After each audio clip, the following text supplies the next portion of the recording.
Rincian komponen gaji ke-13 yang akan diterima para ASN tersebut tertuang dalam Peraturan Menteri Keuangan (PMK) Nomor 42 PMK 05/2021 tentang petunjuk teknis pelaksanaan pemberian THR dan gaji ke-13 kepada aparatur negara, pensiunan, penerima pensiun, dan penerima tunjangan tahun 2021 yang bersumber dari Anggaran Pendapatan dan Belanja Negara (APBN).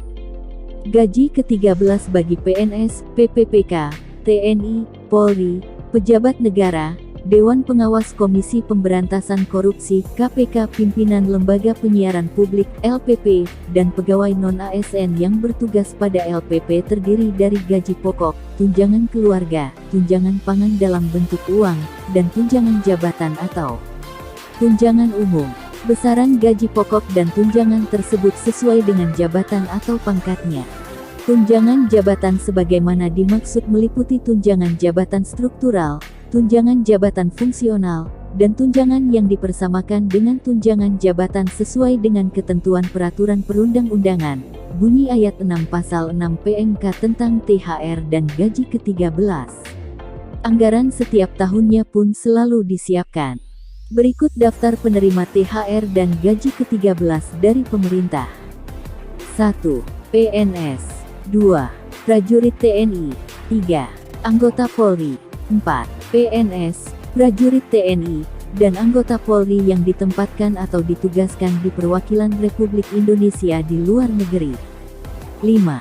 PNS, prajurit TNI, dan anggota Polri yang ditugaskan di luar instansi pemerintah baik di dalam maupun di luar negeri yang gajinya dibayar oleh instansi induknya. 6. PNS, prajurit TNI, dan anggota Polri penerima uang tunggu. 7. Penerima gaji terusan dari PNS, prajurit TNI, atau anggota Polri yang meninggal dunia, tewas, atau gugur. 8. Penerima gaji dari PNS, prajurit TNI, atau anggota Polri yang dinyatakan hilang. 9. Hakim dalam jabatan Hakim Madya Muda ke bawah, atau hakim dengan pangkat kolonel ke bawah, di lingkungan Mahkamah Agung dan badan peradilan yang berada di bawahnya. 10. Penerima pensiun dan penerima tunjangan. 11. Pegawai non-pegawai negeri sipil pada LNS, LPP, dan BLU. 12. Pegawai lainnya yang diangkat oleh pejabat yang memiliki kewenangan sesuai dengan ketentuan peraturan perundang-undangan. 13. Calon PNS. Berikut komponen gaji ke-13 PNS. 1. Gaji pokok. 2. Tunjangan keluarga. 3. Tunjangan pangan dalam bentuk uang. 4. Tunjangan jabatan atau tunjangan umum. Selanjutnya, gaji ke-13 bagi hakim ad hoc, sebesar gaji ke-13 sesuai dengan ketentuan peraturan perundang-undangan. Lalu, gaji ke-13 bagi calon PNS terdiri dari 80% dari gaji pokok PNS, tunjangan keluarga, tunjangan pangan dalam bentuk uang, dan tunjangan umum sesuai jabatannya atau pangkat golongan ruangnya. Sementara itu, gaji ke-13 bagi pensiunan dan penerima pensiun terdiri atas pensiun pokok, tunjangan keluarga, tunjangan pangan dalam bentuk uang, dan tambahan penghasilan. Gaji PNS sendiri diatur dalam PP Nomor 15 tentang Gaji PNS. Dalam aturan itu, dituliskan bahwa gaji terendah PNS golongan 1A masa kerja di bawah 1 tahun sebesar Rp1.560.800. Sementara itu, gaji tertinggi yakni untuk PNS golongan 4E dengan masa kerja 32 tahun adalah sebesar Rp5.901.200. Sedangkan, tunjangan yang diterima PNS bervariasi besarnya, bergantung pada instansi atau lembaga yang membawahinya, jabatan, kinerja, dan sebagainya. Direktur Jenderal Anggaran Kementerian Keuangan Askolani menjelaskan, pemerintah akan memberikan gaji ke-13 dan THR tetap utuh meskipun masih dalam situasi pandemi. Di saat gaji dan pendapatan sejumlah pekerjaan terdampak corona, hal tersebut tidak berlaku bagi PNS.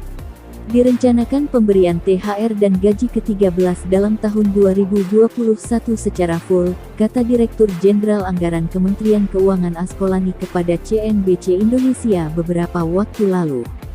Menurutnya, anggaran untuk THR dan gaji ke-13 sudah dimasukkan dalam Anggaran Pendapatan dan Belanja Negara (APBN) 2021. Oleh karenanya, ini diharapkan bisa membantu para PNS untuk tetap melakukan belanja. Saat ini rencananya sama dengan kebijakan sebelum COVID-19. Nanti akan dilakukan monitoring implementasinya di 2021, sebelum dilaksanakan, kata Askolani. Kebijakan THR dan gaji ke-13 PNS sudah tercantum di dalam Undang-Undang APBN tahun 2021 dan masuk di dalam alokasi yang telah diperhitungkan di dalam alokasi dasar formula untuk daerah yaitu Dana Alokasi Umum (DAU) daerah. Adapun total DAU termasuk di dalamnya komponen gaji 13 dan THR sebesar Rp390,2 triliun. DAU sebagaimana dimaksud pada ayat 12 telah memperhitungkan formasi calon pegawai negeri sipil daerah, pegawai pemerintah dengan perjanjian kerja, gaji ke-13 dan tunjangan hari raya, tulis salah satu pasal di UU APBN 2021. Sama seperti pemberian gaji maka pemberian THR dan gaji ke-13 diberikan kepada PNS aktif hingga pensiunan.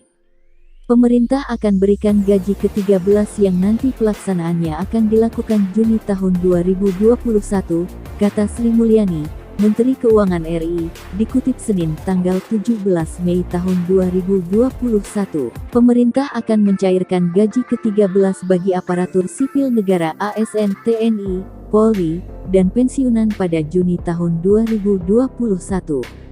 Dengan demikian, setelah mendapatkan tunjangan hari raya THR keagamaan, para PNS akan menerima pembayaran gaji ke-13. Gaji ke-13 pelaksanaannya pada Juni tahun 2021. Besaran gaji ke-13 bagi ASN, TNI, dan Polri adalah gaji pokok dan tunjangan melekat, ujar Menteri Keuangan Sri Mulyani dalam konferensi pers Kamis tanggal 29 Maret tahun 2021 lalu. Sri Mulyani mengatakan pemerintah hanya memasukkan gaji pokok dan tunjangan melekat dalam pembayaran gaji ke-13. Itu berarti, tunjangan kinerja kembali dihapus dari komponen gaji ke-13. Tunjangan melekat terdiri dari tunjangan keluarga dan tunjangan jabatan yang masuk dalam komponen pembayaran gaji ke-13. Besaran gaji ke-13 TNI, Polri, PNS adalah gaji pokok dan tunjangan melekat.